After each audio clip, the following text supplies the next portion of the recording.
ஒழுக்கத்தை காட்டியவன் அப்படி என்று சொல்லக்கூடிய அபியார் சொன்ன மொழிகள் பல மொழிகள் இருந்தாலும் அக்கென்று சொல்லக்கூடிய ஒரு எழுத்தை ஒரு கண்ணாக வைத்து அந்த ஆனால பட்ட எம்பெருமான் அந்த கோபால கண்ண ஒவ்வொரு எழுத்துக்கும் ஒவ்வொரு அம்சங்களை அப்படி வைத்து படைத்திருக்கிறான். அந்த எழுத்துக்கள் நான் எப்பேற்பட்டவனாக வாழ்ந்து வருகிறேன் யாராக தெரியுமா?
சிறந்த தானம் அன்னதானமே என்று உரைப்பார்கள்.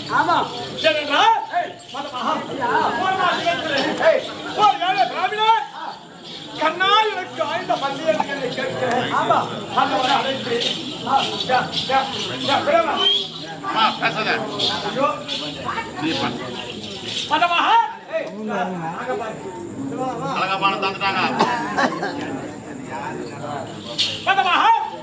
அப்படி கணக்கிருந்த அன்னதானம் அப்படிப்பட்ட தானத்தை தினத்தில் நான் கைவிட்டு விட்டேன்.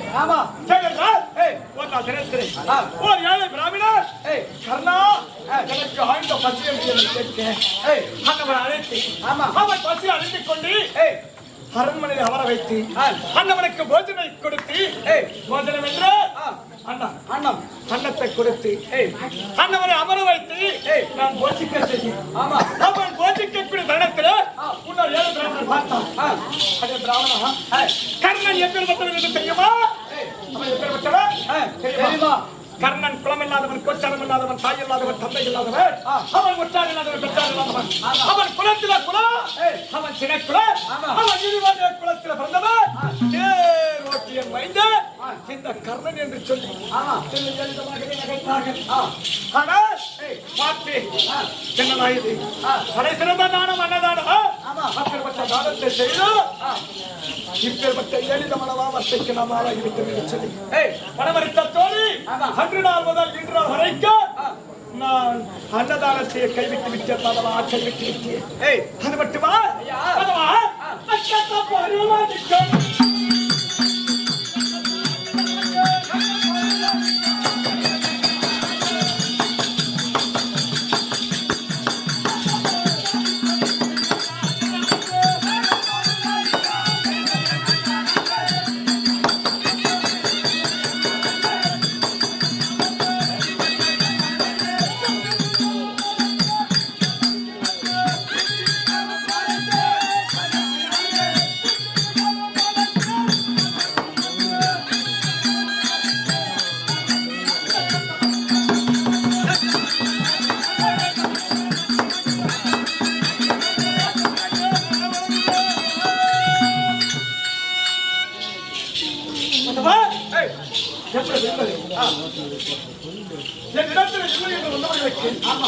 இல்லை என்று சொல்லாமலே வாரி வாரி வாரி வாரி வழங்கிக் கொண்டே பேர் பெற்றவன். வாரி வாரி வழங்கிக் கொண்டு பெற்றவர் இந்த கர்ண மகாராஜே எப்படி வளரவே பேர பண்றேன்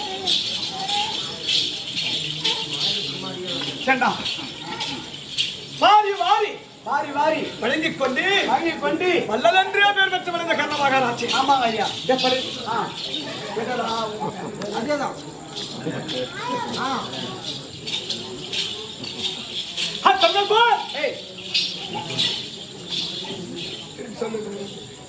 சொல்லு பாக்க வள்ளலோன்னு பேரை பெற்றவங்க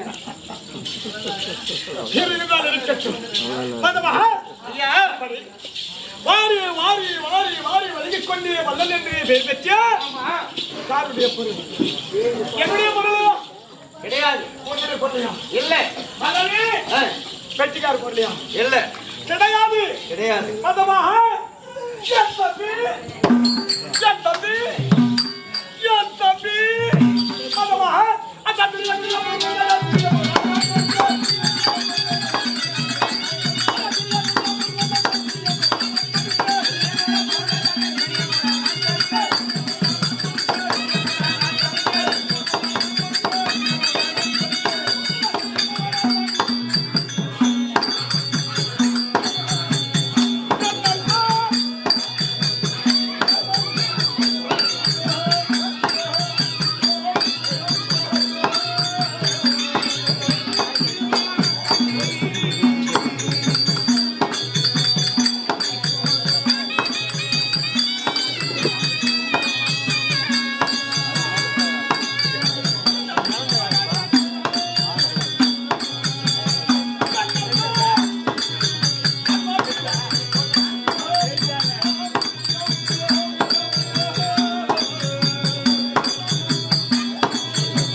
எப்படி இல்ல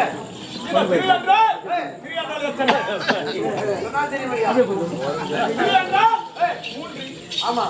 இந்த மூன்று உலகத்திலும் இல்லை என்று வந்தவர்களுக்கு இல்லை என்று என் நாவலே உச்சரிக்காம சொல்லாமலே வாரி வாரி வழங்கிக் கொண்டு வந்தேன் என்று பெயர் பெற்றவர் இந்த உலகத்தில் ஒருவர் ஏனென்றால் இந்த மூன்று உலகம் என்னென்ன உலகம் தெரியுமா?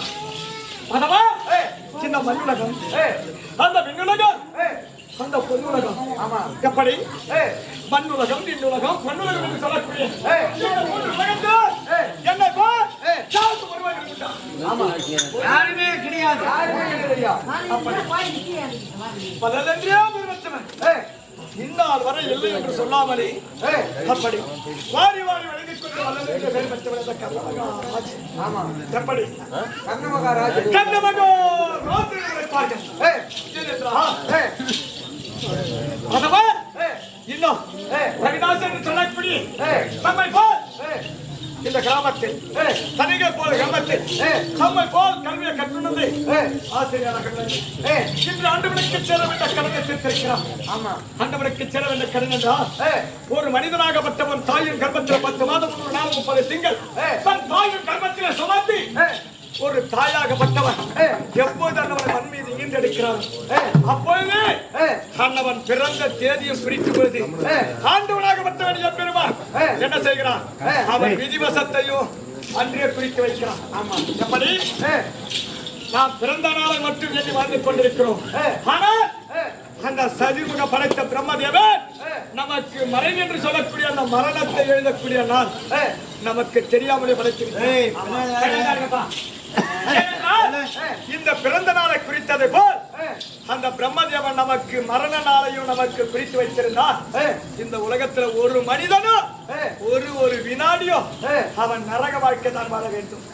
ஏனென்றால் நாளை தினத்தில் நாம் ஆண்டுவிட போகிறோம் என்று தெரிந்தால் அவன் வாழக்கூடிய வாழ்க்கை எப்படிப்பட்டதாக இருக்குமா? மேலதான் சொல்லுவாங்க சொர்க்கத்துக்கு போவாங்க நரகத்துக்கு போவாங்க.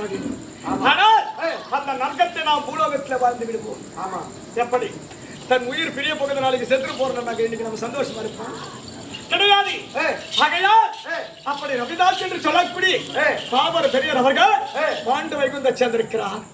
ஆகையால் அன்னவருக்கு இன்று இரவு முழுதும் கண்விழித்திருந்தால் அவர் சொர்க்கத்தை சேர்வார் என்று சொல்லி அன்னவருக்காக கர்ணன் மோட்சம் என்று சொல்லக்கூடிய நாடகத்தை கொண்டு வந்திருக்காங்க. குறிப்பாக இந்த கர்ணன் மோட்சம் என்று சொல்லக்கூடிய நாடகத்தை விடக்கூடிய காரணம் என்னவென்று தெரியுமா?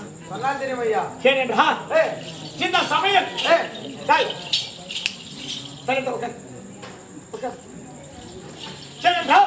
இந்த சபையில் நம்மை விட குரு பெரியார்கள், தம்மை விட கல்வியை கற்றுணர்ந்த ஆசிரியர்கள், மாபெரும் கணவான்கள் இந்த சபையில் நிறைய பேர் அமர்ந்திருக்கிறார்கள். ஏனென்றால் அவர்களை விட நாம் ஒன்று வைந்தவரே கிடையாது. ஏனென்றால் கற்றது கையளவு கல்லானது உலகளவு என்று சொல்லக்கூடிய இந்த கலையை கற்றுணர்ந்தவர் முழுமையாக நான் தான் கற்றுணர்ந்தேன் என்று சொல்லி ஒரு மனிதனும் சொல்லவே முடியும். அப்பேற்பட்ட கலை, இந்த கலையை கற்றுணர்ந்து ரவிதாஸ் அவர்கள் ஆண்டு விட்டார். அவருக்காக கர்ணன் மோட்சம் விட வேண்டும். கர்ணன் மோட்சம் என்று சொல்லக்கூடிய நாடகத்தை குறிப்பாக எதற்காக விடுவார்கள் என்றால் இந்த கர்ணனாகப்பட்டவர் எப்படிப்பட்டவர் என்றால் இந்த உலகத்தில் வாழக்கூடிய மனிதர்களாகப்பட்டவர்கள் தானங்கள் செய்யக்கூடியவர்கள்.